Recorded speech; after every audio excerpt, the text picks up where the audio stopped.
place where it is safe and appropriate for you, please close your eyes and begin to take some nice, long, slow, deep, relaxing breaths in through your nose and out through your mouth. With every inhale, feel more light and peace entering your body and mind. With every exhale, feel like you're able to let go of all tension from your body, along with anything in your mind that you do not want. Inhaling peace and exhaling as you let go. We picture ourselves on top of a beautiful mountain in the center of a circular grove of trees. In the center of this grove, a bonfire burns forth, lighting us and the grove with a sacred golden light.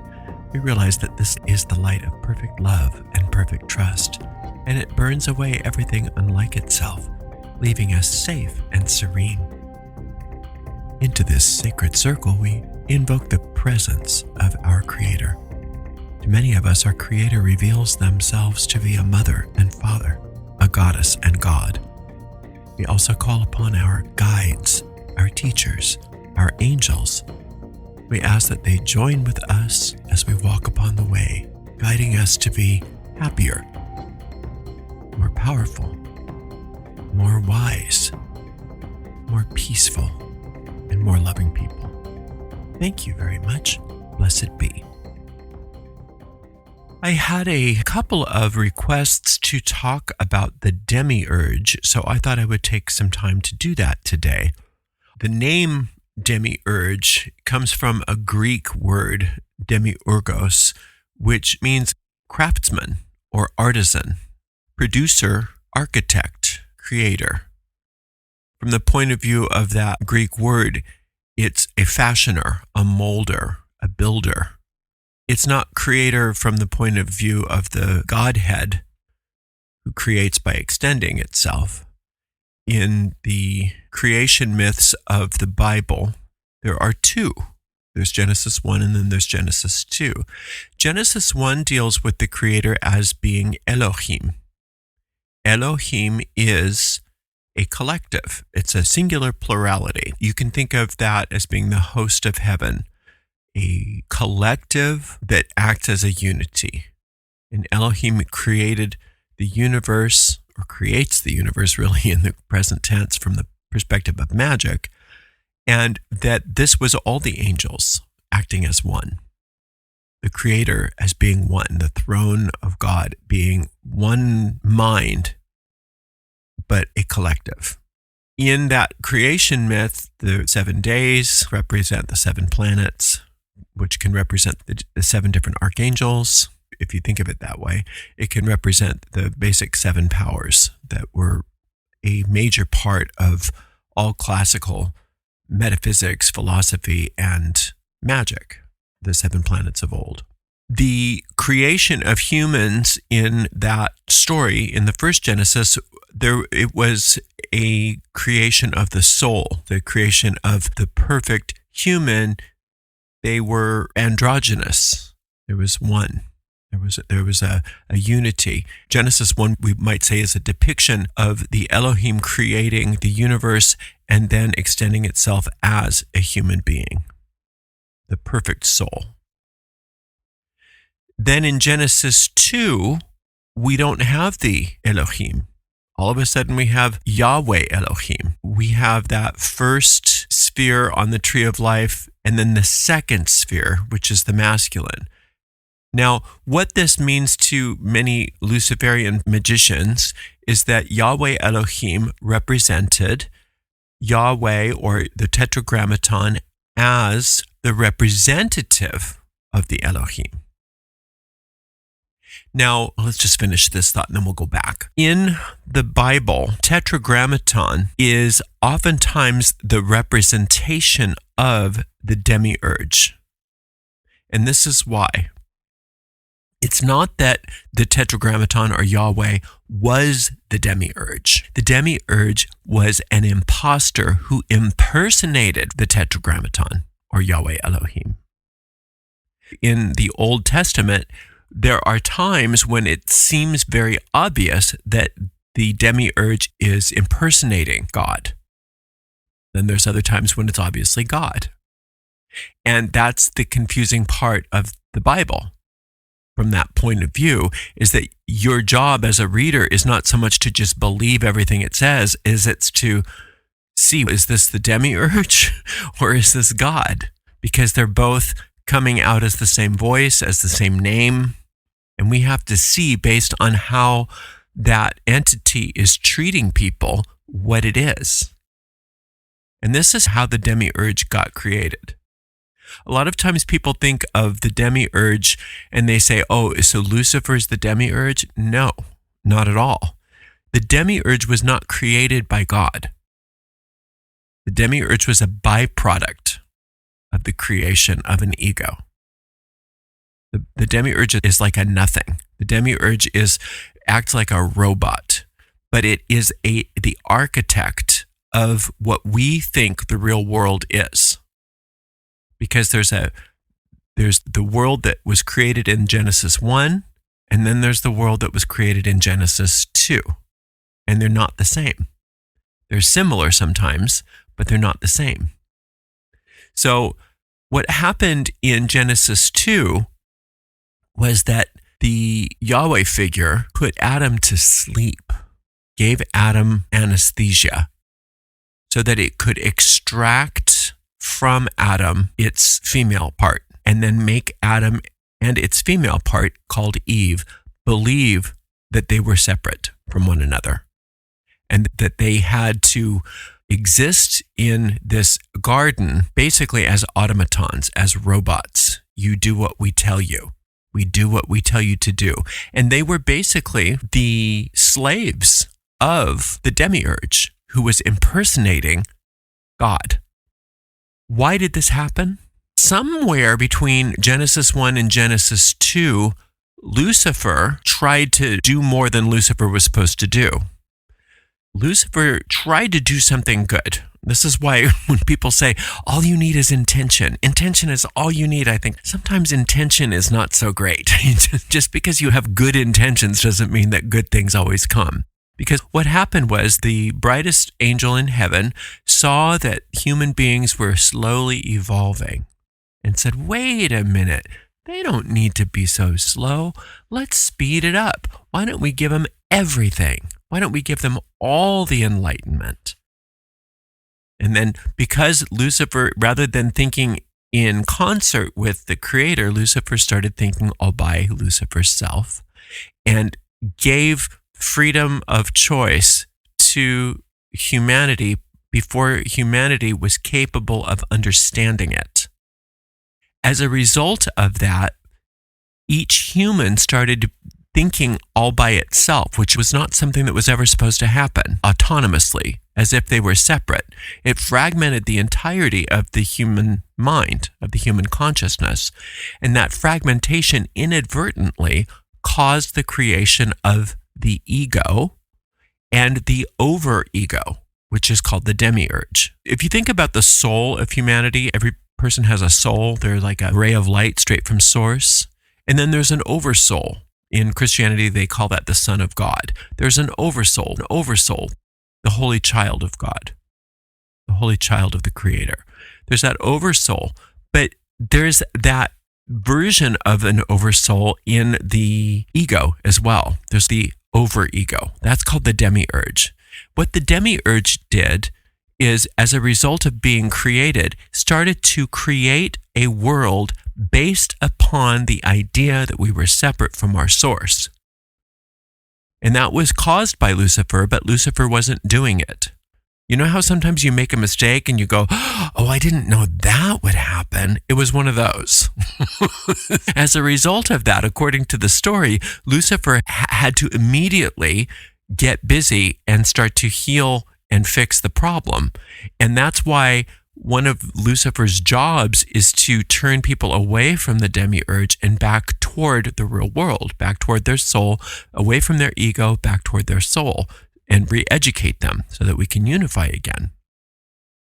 In the second Genesis, God puts Adam to sleep and says, now we're going to extract you. That's not God. That's the Demiurge, creating a separate world. That's why the serpent in that story, from this point of view, tempts Eve. Eden is not what you think it is.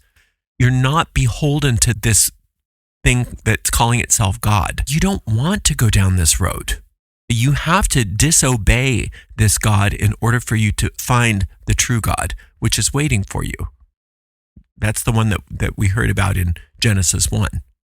The one in Genesis 2, this Yahweh Elohim, is a real extension of God, but that's not this God.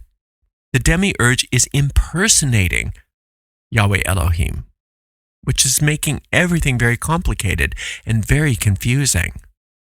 And that's why we live in such a confusing world, because when Lucifer gave freedom of choice and free will to humanity before they were able to contend with it, before they were ready for it, it caused the fragmentation of the human mind, which also then caused the creation of a demiurge, which created a separate world, a pseudo-world, and that's the world we live in, the pseudo-world.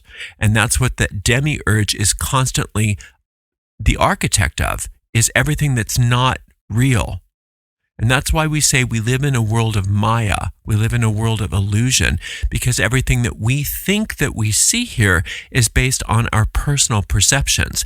That's exactly the way that architect, the demiurge, builds things for you. But the demiurge isn't an entity. The demiurge is just a robot. It's a nothing. It really is a nothing. And until we realize that this world is a big nothing, we're going to react to it the way we do. And that's with fear and with hatred and with war and the need to be right, the need to reinforce our understanding of reality. Until we are capable of moving beyond our perceptions of this world and beyond the perceptions of what the demiurge builds for us, we are constantly at war with one another. Because that's what we believe. We believe that we are separate. We believe that we are fragmented. We believe that this world does exist. We believe this is a painful world. Adam was put to sleep and has been having this nightmare ever since. There's no indicator in that story or anywhere else in that whole book that Adam ever woke up again. So Adam, in the original idea of what Adam is before that separation, is androgynous. The idea of male and female being separate, and so that we have to procreate and do all of that kind of stuff, that is the illusion set forth by the demiurge, who is impersonating God. So a lot of people think that they're praying to God when they're praying to the architect of this world. They're praying to nothing, because this world is nothing. But there is a world that God did create where we actually do live, but we're asleep. Because we are all Adam, that androgyne. And there's the mystery that the same way that the Elohim is a collective and is one, that is the same as us, as souls of the Elohim. We are a collective and we are also one. You are a unique soul, but you're also part of a greater oversoul.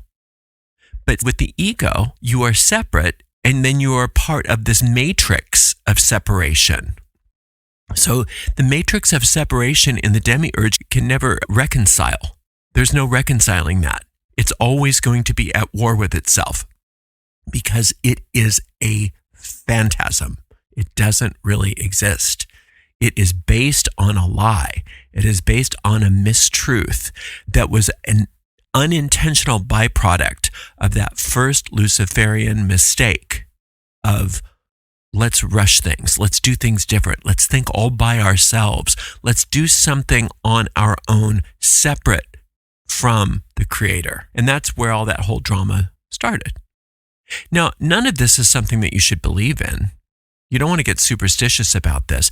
These are all ideas so that you can contextualize things, that you can understand the ego, you can understand how egos interact, that you can understand beyond this ego, there is another reality where we are one as souls.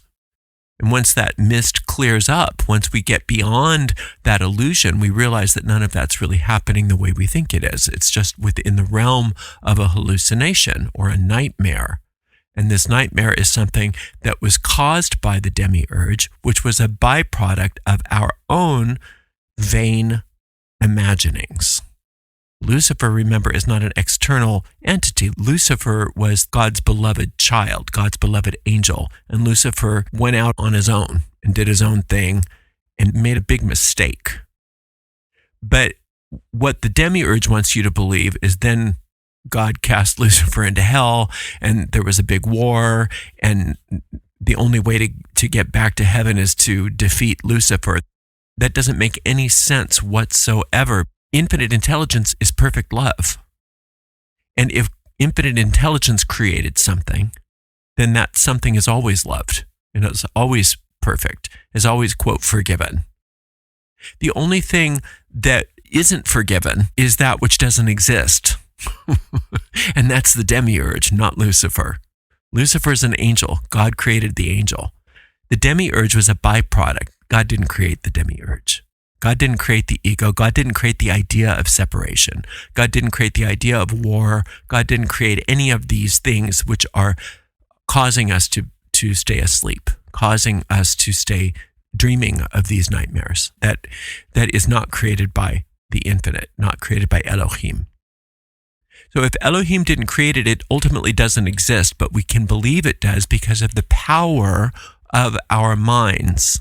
Prometheus gave fire to humanity, which caused Pandora's box to be opened. It's the same exact type of myth when Lucifer gave us our free will, which caused the Demiurge to be created. And then all of the problems of humanity were born as a result of that, because we started thinking all by ourselves without any direction, without any understanding, and all we had was our free will to think however we wanted to. Wasn't that a bad idea? Oh, it was a really bad idea, but it happened. And now Lucifer's job is to get us back together again. It's to get us back on track, to unite the fragmented mind of the holy child of God so that we can become one again with that first idea of Adam that the Elohim really did create, which was androgynous and pure and perfect and has no problems and is actually asleep and well, happy and safe where it was created. So that idea in Genesis 2 of Eden is a very different idea of the true Eden, or that true home, that true heaven, where we already are existing. In Genesis 2, the Demiurge put us in a situation where we had to fail. It knew full well that if you give us free choice between these two trees and say, don't eat that one, the first thing we're going to do is eat that one. So it knew that we were going to fail. So Lucifer wanted to make sure that he was in there on Eve's side to make sure that she knew you're not going to die, but get ready, because this is going to open your eyes and you're going to see the truth. And it's not pretty at first, but then when you get beyond what's not so pretty, ultimately you can open your eyes to the truth where everything is perfect. So in that regard, Lucifer and all the, quote, fallen angels in those stories were there to help, to come down to the place of fragmentation where we were all suffering, to help us, to bring us back into ourselves. The idea of the fallen angels being evil is definitely something that the Demiurge wanted us to believe. Because if you believe that your helpers are evil, it's very much like a schizophrenic believes that those drugs are really bad for them. I'm not taking those drugs. Those are bad for me. I'm not following those angels. They're fallen. They're evil. Right? When in reality, the reason why they descended was to help us, was to bring us back to sanity, was to reunite our minds so that we could remember who we are and gently wake up and realize that this big nightmare was a mistake and that all is well. And that's the whole Luciferian mythos regarding the Demiurge. The Demiurge is an imposter, and you can see that imposter working in your life very practically. When you notice that you think something's good for you, you think something's your God, you think something is great, and you realize, oh dear, that was a bad idea. That's not good. It's not what I thought it was. We go through that again and again in our lives. And that's what the Demiurge is. Listening to the architect of the physical world is not a good idea. Instead, you need to learn how to listen to the wisdom that lies beyond the illusions of this world. And that's where your inner guide comes into play. Some people see Lucifer himself as their inner guide, that fire from within. Another way to look at Lucifer is there's two sides of Lucifer. There's the fallen Lucifer, the one that made the mistake. When we all fragmented, our power coiled up like a serpent in the base of our spines. And then as we are enlightened, as Lucifer teaches us how to come back to who we are, that serpent uncoils and rises up our spine until our eyes are open and we see the truth. And when we see the truth, we realize that we are the risen Lucifer, one and the same, and we are all one and all is well. That's the Gnostic Luciferian perspective of what the Demiurge is. Just a quick overview. But like I said, it's a very fascinating topic, and it's important that you don't take any esoteric or occult topic or concept and think of it in terms of a religious story to believe in. You want to question and find different points of understanding within your own self. And any story in any kind of mythology is only helpful if each character and event in that story means something that's going on within your own mind. Who is Lucifer in you? Who is the Demiurge in you? Who is Elohim in you, etc.? Who are these characters in you? Where does this all happen inside your mind? This is a process of awakening for you personally. And you don't want to think in terms of history and this is what happened millions of years ago and this is what's happening outside of me, because that's just more of the same. That's more of the same Demiurge, putting everything outside of you as if things are happening to you rather than things are happening from you and things are happening through you. This is a very interesting concept, and it's something that's worth a great deal of contemplation and meditation, and I invite you to spend some time with it. Thank you so much for spending a little time with me today. Until next time, blessed be.